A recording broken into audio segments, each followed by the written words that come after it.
Hello students, welcome back to the channel. चलिए आज का टॉपिक स्टार्ट करते हैं। वैसे मैं आज से क्लास 10th के सारे चैप्टर्स स्टार्ट करने वाली हूँ, जिसमें कि हमारा फर्स्ट चैप्टर रियल नंबर्स है। तो जब मैं कोई सा भी चैप्टर आपका स्टार्ट करती हूँ तो मेरा एक यही फंडा है कि आपको उस चैप्टर नेम का मीनिंग समझाया जाए, क्योंकि अगर हमें उसका मीनिंग अच्छे समझ में आ जाता है तो हम आगे पूरे चैप्टर में थोड़ा सा अपना माइंड सेट कर सकते हैं कि अच्छा इसमें हम ये चीज़ें पढ़ने वाले हैं। तो अब हमें यहाँ पर स्टार्ट करना है अपना रियल नंबर्स। तो वही चीज़ है कि हमको ये पता होना चाहिए कि एक्चुअल में रियल नंबर्स होते क्या हैं। अब आपने छोटी क्लासेस में बहुत सारे नंबर्स पढ़े होंगे भाई, natural number, whole number, integers, fraction, decimals, है ना। तो अब रियल नंबर्स क्या है? रियल नंबर्स हमारा मतलब हमारी पूरी अर्थ पे जितने भी नंबर्स हैं वो सब के सब हमारे रियल नंबर्स के अंडर में आते हैं, है ना। तो इसमें यही लिखा है कि कलेक्शन किसका है, ये रैशनल नंबर और इरेशनल नंबर्स का। कौन? Real numbers. अब आप सोचोगे कि मैम तो ये कह रही हैं कि सारे नंबर्स का सेट है, कौन? Real numbers. अब यहाँ रेशनल इरेशनल कहाँ से आ गए?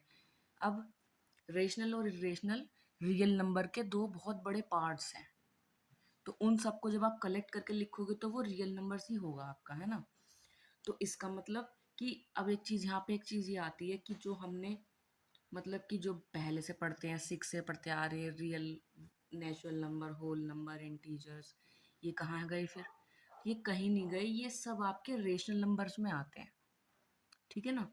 और इरेशनल नंबर एक अलग कैटेगरी का है, तो उसमें तो वही नंबर्स आते हैं जो इरेशनल होते हैं। बाकी आपने जितने भी नंबर्स अब तक पढ़े हैं वो सब आपके रेशनल नंबर्स की कैटेगरी में आते हैं, ठीक है ना। तो फिर से डेफिनेशन को समझते हैं। कहता है कि एक कलेक्शन है किसका? रैशनल और इरेशनल नंबर्स का। कौन है? Real numbers. इसको हम आर से डिनोट करते हैं। और इसमें मैंने तो कुछ एग्जांपल्स लिखे हैं। अब हमें पता है, जैसे कि हम नेचुरल नंबर्स की बात करें, हमें पता है कि जो नेचुरल नंबर्स होते हैं हमारे, वो वन से स्टार्ट होते हैं, but we don't know end number क्या होगा। तो इसी तरीके से होल नंबर्स का भी ऐसा ही है कि ज़ीरो से स्टार्ट हो रहा है बट एंडिंग हमें नहीं पता। और इंटीजर्स में ना तो हमें स्मॉलेस्ट इंटीजर पता ना ग्रेटेस्ट पता। तो अगर सभी सेट का कलेक्शन कौन है? Real number. तो जाहिर सी बात है रियल नंबर्स हमारे इनफाइनाइट होंगे, है ना। तो ये तो मैंने कुछ 5 एग्जांपल्स लिखे हैं जो जिससे आपको समझ आए कि इसके अंदर कौन से आते हैं। बाकी इससे अलग कोई भी आप लिख सकते हो, सब के सब किसके अंडर आते हैं? रियल नंबर्स के अंडर में, ठीक है ना। अब नेक्स्ट हमारा टॉपिक है terminating and non terminating decimals का। अब अगर किसी ने थोड़ा बहुत ये 9th में पढ़ा हो तो उसको याद आ रहा होगा कि अच्छा टर्मिनेटिंग और नॉन टर्मिनेटिंग होता क्या है। चलिए समझते हैं। ये कहता है अ terminating decimal is a decimal number. एक जो टर्मिनेटिंग डेसिमल है वो एक ऐसा डेसिमल नंबर है जिसके पास डेसिमल लगने के बाद फाइनाइट नंबर ऑफ डिजिट्स होंगी। डेसिमल लगने के बाद फाइनाइट नंबर ऑफ डिजिट्स मतलब जो डिजिट्स आप काउंट कर सकते हो, है ना। और एक सिंपल लैंग्वेज में भी है कि decimals that comes to an end. जो डेसिमल्स है जो कहीं ना कहीं रुक जाए। जैसे एग्जांपल में 6.125। अब देखो एग्जांपल से आपको समझ ज़्यादा अच्छे से आएगा। क्या बोला था कि पॉइंट लगने के बाद फाइनाइट नंबर ऑफ डिजिट्स होनी चाहिए। तो पॉइंट यहाँ लग गया तो फाइनाइट नंबर ऑफ डिजिट्स तो ये हैं, क्योंकि 1 2 3 तीन डिजिट्स आ रही हैं। ऐसे ही दूसरा नंबर हो गया 3.56, यहाँ पे पॉइंट के बाद 2 डिजिट्स आ रही हैं। तो इस टाइप के नंबर्स जिसमें पॉइंट लगने के बाद डिजिट्स आप काउंट कर सकते हो, वो कौन है? Terminating decimal. अब ऐसा ही हमारा है नॉन टर्मिनेटिंग डेसिमल। अब ये कहता है कि एक non terminating decimal is a decimal, ऐसा डेसिमल है जिसके पास infinite number of decimal places है। यहाँ बोला था उसने फाइनाइट, यहाँ कह रहा है इनफाइनाइट। मतलब पॉइंट लगने के बाद जो आपकी डेसिमल प्लेसेस होंगी वो इनफाइनाइट होंगी, वो रुकेगी नहीं बिल्कुल भी। और वो कहता है कि the digit after the decimal point will not terminate. वही मैंने अभी बताया कि डेसिमल पॉइंट के बाद जो डिजिट्स है वो टर्मिनेट नहीं होने की, वो एक जगह एंड नहीं होने की। जैसे एग्जाम्पल हो गया आपका 0.285714 देखो ये पूरी एक साइकिल है, इसके बाद फिर से ये रिपीट होने लग रहा है। ऐसे ही ये वाला 0.3333, इसके आगे और भी हैं, इसलिए हमने यहाँ पे बार लगा दिया इसके ऊपर, जिससे कि हमें ये पता रहे कि अच्छा कि जो 3 है वो हमारा रिपीट हो रहा है बार बार। अब इसके बाद अब कहता है, अगर क्वेश्चन ऐसा आ गया कि टर्मिनेटिंग डेसिमल आपको फाइंड करना है कि है या नहीं, तो उस केस में ज़्यादातर बच्चे क्या करते हैं, वो ना डिवाइड कर लेते हैं नंबर्स को। अब डिवीजन बहुत टाइम लेता है डिवाइड करने में, है ना, नंबर्स को, क्योंकि नंबर्स कोई बड़े भी होते हैं कोई छोटे भी होते हैं। तो हमें कुछ ऐसा देखना पड़ेगा जिससे कि हमारा काम भी हो जाए और हम लोगों को ज़्यादा मेहनत भी ना करनी पड़े।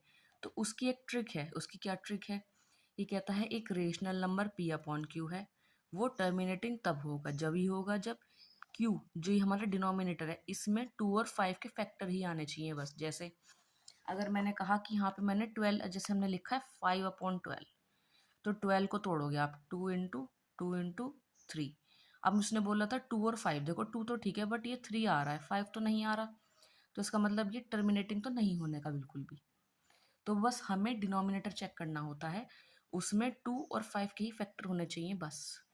उससे अलग कोई भी फैक्टर आ रहा है तो वो टर्मिनेटिंग नहीं होने का। अब इसके बाद अगर हमें इरेशनल नंबर का डेसिमल एक्सपेंशन करना पड़े, है ना, तो डेसिमल एक्सपेंशन इरेशनल नंबर का कैसा होगा? नॉन टर्मिनेटिंग नॉन रिपीटिंग, मतलब जो रुकता भी नहीं है जो रिपीट भी नहीं हो, तो मतलब हर बार एक नई डिजिट आ रही है आपके पास निकल के। तो अगर नई डिजिट निकल के आएगी तो वहाँ पे हम बार भी नहीं लगा सकते हैं, क्योंकि अगर बार लगाएंगे तो इसका तो ये मतलब होगा कि जितनी डिजिट पे बार है वो रिपीट है, बट यहाँ क्या कहता है ये कि हर बार एक नई डिजिट आएगी।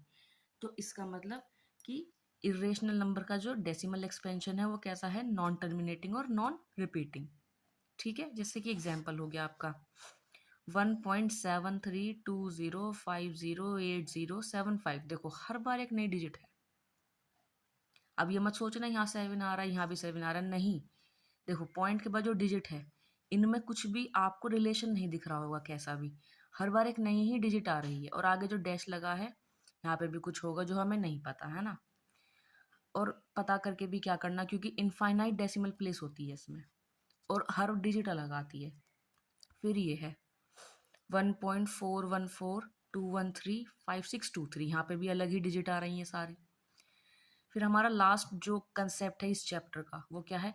Fundamental theorem of arithmetic. ये कहता है कि एवरी कंपोजिट नंबर, मतलब अब यहाँ पे कंपोजिट नंबर की बात कर रहे हैं। अब कंपोजिट नंबर कौन से होते हैं?